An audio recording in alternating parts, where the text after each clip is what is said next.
إن الحمد لله رب العالمين والعاقبة للمتقين ولا عدوان إلا على الظالمين أشهد أن لا إله إلا الله وحده لا شريك له إله الأولين والآخرين وأشهد أن محمدًا عبده ورسوله خاتم الأنبياء والمرسلين وقائد الغر المحجلين اللهم صل وسلم وبارك على المبعوث رحمة للعالمين بشيرا ونذيرا وداعيا إلى الله بإذنه وسراجا منيرا بلغ الرسالة وأدى الأمانة ونصح الأمة وجاهد في الله حق جهاده حتى أتاه اليقين نبينا محمد صلى الله عليه وسلم وعلى آله وأصحابه ومن سار على نهجه واقتفى أثره إلى يوم الدين يا أيها الذين آمنوا اتقوا الله حق تقاته ولا تموتن إلا وأنتم مسلمون يا أيها الناس اتقوا ربكم الذي خلقكم من نفس واحدة وخلق منها زوجها وبث منهما رجالا كثيرا ونساء واتقوا الله الذي تساءلون به والأرحام إن الله كان عليكم رقيبا يا أيها الذين آمنوا اتقوا الله وقولوا قولا سديدا يصلح لكم أعمالكم ويغفر لكم ذنوبكم ومن يطع الله ورسوله فقد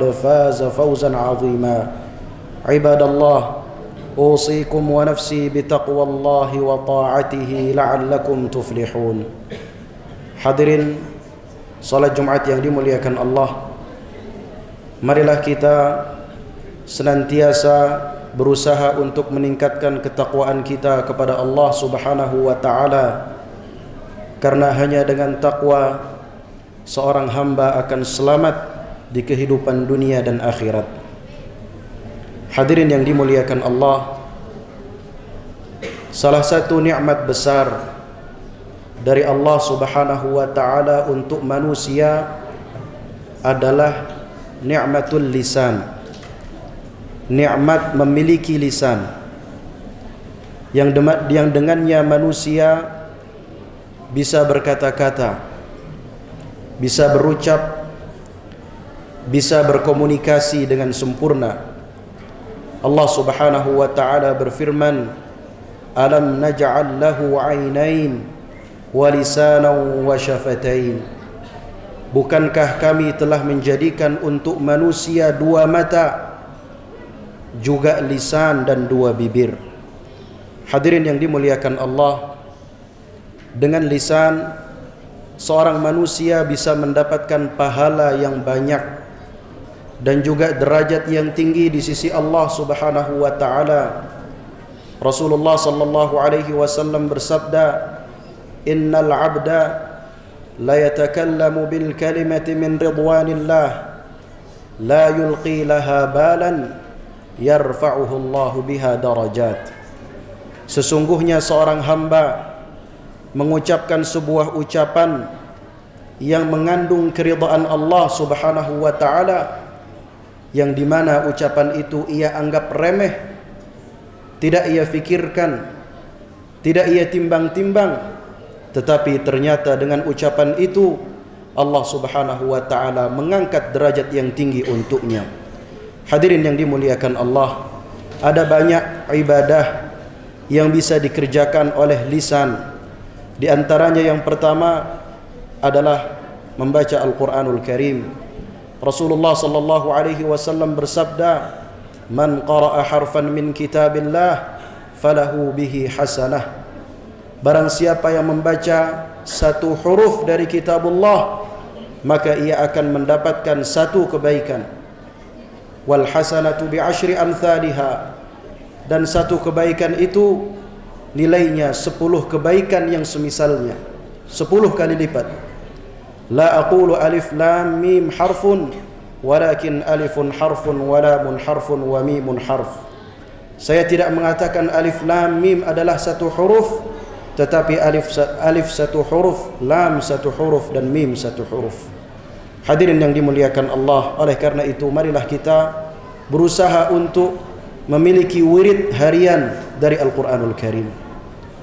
Juga di antara ibadatul lisan, ibadah yang bisa dikerjakan oleh lisan adalah memperbanyak zikir kepada Allah Subhanahu wa taala. Allah berfirman, "Wadhkurullaha dzikran katsira." Dan berzikirlah kepada Allah dengan zikir yang banyak. Dan Rasulullah sallallahu alaihi wasallam berpesan kepada salah seorang sahabat, "La yazalu lisanuka ratban min dzikrillah." Hendaknya lisanmu selalu basah untuk berzikir kepada Allah Subhanahu wa taala. Hadirin yang dimuliakan Allah, juga di antara ibadatul lisan adalah berdakwah, menyebarkan agama Allah, mengajak orang untuk mengenal dan kembali kepada ajaran agama Allah. Allah Subhanahu wa taala berfirman, "Wa man ahsanu qawlan mimman da'a ila Allah wa 'amila shalihan." Dan siapa yang lebih baik perkataannya dibandingkan orang yang berdakwah kepada Allah dan juga beramal saleh. Hadirin yang dimuliakan Allah, namun sebaliknya, selain lisan bisa mendatangkan pahala yang besar dan juga derajat yang tinggi, lisan juga bisa mendatangkan dosa yang besar. Bahkan bisa menjadi penyebab terjerumusnya seorang hamba ke dalam neraka jahanam. Rasulullah sallallahu alaihi wasallam bersabda, "Al-muslimu man salima al-muslimuna min lisanihi wa yadihi." Seorang muslim adalah yang dimana orang muslim lainnya, atau seorang muslim yang hakiki adalah yang dimana orang lain selamat dari lisan dan juga tangannya. Para ulama menjelaskan, Rasulullah sallallahu alaihi wasallam dalam hadis ini mendahulukan penyebutan lisan dibandingkan penyebutan tangan, karena lisan walaupun kecil, lunak, tidak bertulang, tetapi ia bisa menyakiti orang yang jauh dari jangkauannya. Hadirin yang dimuliakan Allah, banyak dosa yang bisa disebabkan oleh lisan. Banyak dosa besar yang disebabkan oleh lisan. Di antaranya yang pertama adalah berdusta, menyampaikan sesuatu yang tidak benar, atau memberi kesaksian yang tidak benar, kesaksian dusta. Rasulullah sallallahu alaihi wasallam bersabda, "Iyyakum wal kadhib." Jauhilah dusta, fa innal kadhiba yahdi ilal fujur. Karena sesungguhnya dusta akan mengantarkan kepada kejahatan. Ketika satu orang atau ketika seseorang berdusta satu kali, maka ia akan berdusta untuk kedua kalinya demi menutupi dusta yang pertama. Dan begitu seterusnya. Bahkan ia akan melakukan kejahatan demi kejahatan demi menutupi dusta-dustanya. Fa innal kadhiba yahdi ilal fujur wa innal fujura yahdi ilan nar. Dan sesungguhnya kejahatan akan mengantarkan ke dalam neraka jahanam. Wala yazalu ar-rajulu yakdhibu wa yataharra al-kadhiba hatta yuktaba 'indallahi kadzaban. Dan ketika seseorang berdusta dan terus-menerus berdusta, maka ia akan dicap di sisi Allah sebagai seorang pendusta. Hadirin yang dimuliakan Allah, juga di antara dosa besar yang disebabkan oleh lisan adalah ghibah, membicarakan keburukan orang, juga namimah, mengadu domba orang, juga al-qawlu 'ala Allah bighairi ilmin, berbicara tentang agama Allah tanpa ilmu. Dan inilah yang diperintahkan oleh syaitan. Allah Subhanahu wa taala berfirman, "Innama ya'murukum bis-su'i wal fahsya wa an taqulu 'ala Allahi ma la ta'lamun." Sesungguhnya syaitan memerintahkan kalian agar kalian mengerjakan keburukan, agar kalian mengerjakan kekejian, dan agar kalian berbicara tentang agama Allah tanpa ilmu. Hadirin yang dimuliakan Allah, oleh karena itu Rasulullah sallallahu alaihi wasallam bersabda, "Wa innal 'abda la yatakallamu bil kalimati min sakhatillah la yulqi laha balan yahwi biha jahannam." Sesungguhnya seorang hamba mengucapkan sebuah ucapan yang mengandung kemurkaan Allah, yang dimana ucapan tersebut tidak ia fikirkan, tidak ia timbang-timbang, ia anggap remeh, tetapi ternyata dengan ucapan tersebut ia bisa terjerumus ke dalam neraka jahanam wal'iyadzubillah. Dan para ulama menjelaskan bahawa salah satu makna dari ucapan yang tidak ditimbang-timbang, ucapan yang dianggap remeh, adalah ucapan seseorang atau ucapan yang diucapkan oleh seseorang secara spontanitas, atau bahasa lainnya adalah latahnya kita. Ketika kita mendapatkan nikmat dari Allah, maka apa yang kita ucapkan secara spontan itulah ucapan yang tidak ditimbang-timbang. Mungkin ia anggap remeh, tetapi ternyata ucapan tersebut bisa mendatangkan keridhaan Allah, atau sebaliknya bisa mendatangkan murka Allah wal'iyadzubillah. Hadirin yang dimuliakan Allah, pernah suatu ketika Abu Bakar As-Siddiq radhiyallahu ta'ala anhu, beliau menjulurkan lidahnya, menarik lidahnya. Dilihat oleh Umar bin Khattab, wahai Abu Bakar, apa yang kau kerjakan? Cukup, berhenti. Maka Abu Bakar berkata, hadzal ladzi awradanil mawarid, inilah anggota tubuh yang telah menjerumuskanku ke dalam banyak kesalahan. Oleh karena itu Rasulullah sallallahu alaihi wasallam bersabda, berpesan kepada Muadz, kuffa 'alaika hadza, wahai Muadz, tahanlah lisanmu. Maka Muadz bertanya, ya Rasulullah, a inna la mu'akhadzuna bima natakallamu bih? Wahai Rasulullah, apakah kita akan dihukum karena ucapan-ucapan kita? Maka Rasulullah menimpali, thakilatka ummuka ya Muadz, celaka engkau wahai Muadz. Wa hal yakubbun nasa ala wujuhihim aw ala manakhirihim illa hasaidu alsinatihim. Bukankah kebanyakan manusia di hari kiamat kelak mereka diseret ke dalam neraka jahanam dalam keadaan terbalik adalah karena ucapan-ucapan mereka. Hadirin yang dimuliakan Allah, oleh karena itu ada sebuah ibadah yang agung, ibadah yang mungkin dilupakan oleh kebanyakan orang atau diremehkan oleh kebanyakan orang. Apa ibadah itu? Yaitu ibadah diam. Rasulullah sallallahu alaihi wasallam bersabda, man samata naja, barang siapa yang diam maka ia akan selamat. Dalam hadis yang lain Rasulullah sallallahu alaihi wasallam bersabda, man kana yu'minu billahi wal yaumil akhir falyaqul khairan aw liyasmut. Barang siapa yang beriman kepada Allah dan hari akhir, hendaknya ia berkata yang baik atau diam. Jika seseorang tidak mampu untuk mengucapkan kata-kata yang baik, maka diam lebih baik baginya. Dan juga hadirin yang dimuliakan Allah, kita harus selalu mengingat firman Allah Subhanahu wa taala, ma yalfidhu min qaulin illa ladaihi raqibun atid. Tidaklah seseorang melafazkan sebuah ucapan kecuali di sisinya ada malaikat raqib dan atid yang selalu mencatat. Allah Subhanahu wa taala juga berfirman, am yahsabuna anna la nasma'u sirrahum wa najwahum. Apakah mereka manusia mengira bahwa kami tidak mendengar rahasia dan bisikan mereka? Bala wa rusuluna ladaihim yaktubun. Padahal malaikat-malaikat kami, kata Allah, di sisi mereka selalu mencatat.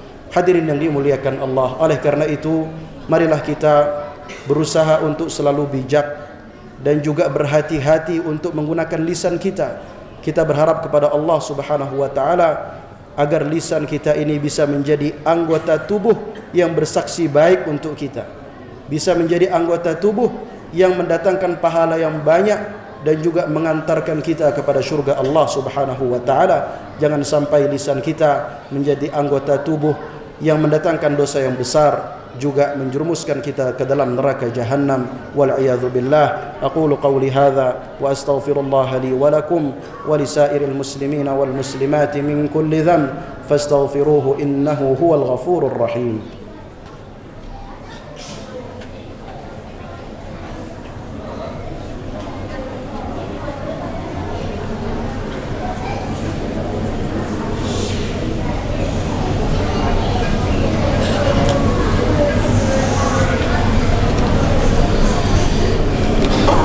الحمد لله رب العالمين، الحمد لله على إحسانه والشكر له على توفيقه وامتنانه. أشهد أن لا إله إلا الله تعظيما لشانه، وأشهد أن محمدا عبده ورسوله. الداعي إلى رضوانه. صلى الله وسلم وبارك على نبينا محمد وعلى آله وأصحابه وخلانه ومن سار على نهجه واقتفى أثره إلى يوم الدين. يا أيها الذين آمنوا اتقوا الله حق تقاته ولا تموتن إلا وأنتم مسلمون. Hadirin salat Jumat yang dimuliakan Allah, marilah kita tutup khutbah kita dengan bersalawat kepada Rasulullah dan juga berdoa kepada Allah. Innallaha wa malaikatahu yusalluna 'alan nabi ya ayyuhalladzina amanu sallu 'alaihi wa sallimu taslima. Allahumma salli wa sallim 'ala Muhammadin wa 'ala ali Muhammad kama sallaita 'ala Ibrahim wa 'ala ali Ibrahim wa barik 'ala Muhammad wa 'ala ali Muhammad كما باركت على إبراهيم وعلى آل إبراهيم في العالمين إنك حميد مجيد. وارض اللهم عن الخلفاء الراشدين أبي بكر وعمر وعثمان وعلي وعن الصحابة أجمعين وعن التابعين وتابعيهم بإحسان إلى يوم الدين وعنا معهم برحمتك يا أرحم الراحمين. اللهم اغفر للمسلمين والمسلمات والمؤمنين والمؤمنات الأحياء منهم والأموات إنك سميع قريب مجيب الدعوات يا قاضي الحاجات. ربنا اغفر لنا ولإخواننا الذين سبقونا بالإيمان ولا تجعل في قلوبنا غلا للذين آمنوا ربنا إنك رؤوف رحيم. ربنا اغفر لنا ولوالدينا وارحمهم كما ربونا صغارا. ربنا هب لنا من أزواجنا وذرياتنا قرة أعين واجعلنا للمتقين إماما. رب اجعلني مقيم الصلاة ومن ذريتي ربنا وتقبل دعاء. اللهم آت نفوسنا تقواها وزكها أنت خير من زكاها أنت وليها ومولاها. ربنا آتنا في الدنيا حسنة وفي الآخرة حسنة وقنا عذاب النار. ربنا تقبل منا إنك أنت السميع العليم وتب علينا إنك أنت التواب الرحيم. صلى الله على سيدنا محمد وعلى آله وصحبه وسلم والحمد لله رب العالمين. عباد الله، إن الله يأمر بالعدل والإحسان وإيتاء ذي القربى وينهى عن الفحشاء والمنكر والبغي يعظكم لعلكم تذكرون. فاذكروا الله العظيم يذكركم واشكروه على نعمه يزدكم واسألوه من فضله يعطكم ولذكر الله أكبر. أقم الصلاة.